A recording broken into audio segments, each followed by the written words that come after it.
Hello guys, welcome to Creative Mind. আজি মই অসম টেটৰ LP UP সন্দৰ্ভত আৰু হাই স্কুলৰ গ্ৰেছ নন গ্ৰেছ সন্দৰ্ভত দুটা নিউজ লৈ আহিছোঁ। এতিয়া মই পোনপ্ৰথমে LP UP সন্দৰ্ভত নিউজটো লৈ আগবাঢ়িম।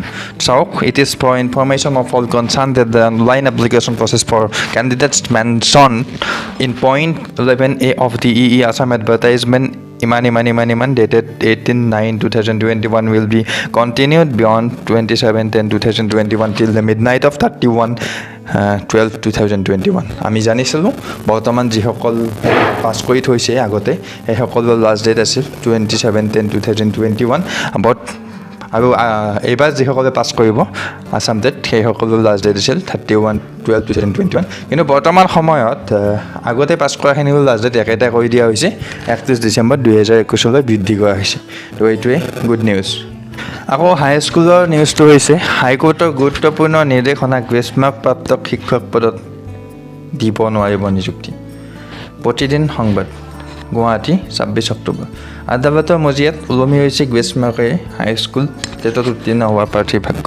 কিয়নো আদালতে চূড়ান্ত সিদ্ধান্ত দিয়াৰ পিছতে হাই স্কুল শিক্ষকৰ বাছনি পৰীক্ষা আগবঢ়াব পাৰিব। চূড়ান্ত সিদ্ধান্ত নিদিয়া পৰ্যন্ত গ্ৰেছ মাৰ্ক প্ৰাপ্ত প্ৰাৰ্থীক হাই স্কুলৰ শিক্ষক হিচাপে নিযুক্তি নিদিবলৈ এক গুৰুত্বপূৰ্ণ নিৰ্দেশ প্ৰদান কৰিছে গুৱাহাটী উচ্চ ন্যায়ালয়ে।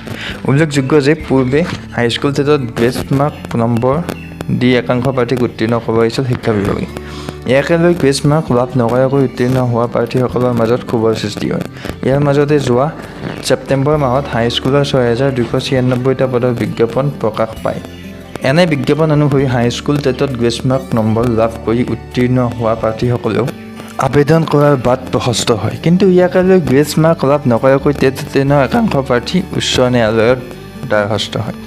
গ্ৰেছ মাৰ্কেৰে টেট উত্তীৰ্ণ প্ৰাৰ্থীসকলক নিযুক্তি কৰিবলৈ ন্যায়ালয়ত প্ৰাৰ্থনা জনায় প্ৰাৰ্থীসকলে।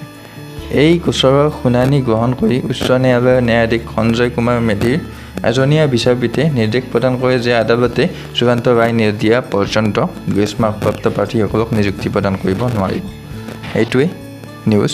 কিন্তু ইয়াৰ পৰা অনুমান হয় যে প্ৰচেছটো এনেকুৱা যদি হৈ থাকে তেতিয়া প্ৰচেছটো লেট হোৱাৰ সম্ভাৱনা আছে। এইখিনিয়ে নিউজ। যদি ভিডিঅ'টো ভাল পাইছে এটা লাইক কৰিব, কমেণ্ট কৰি জনাব কেনেকুৱা পাইছে, বেছিকৈ শ্বেয়াৰ কৰিব। থেংকছ ফৰ ৱাচিং।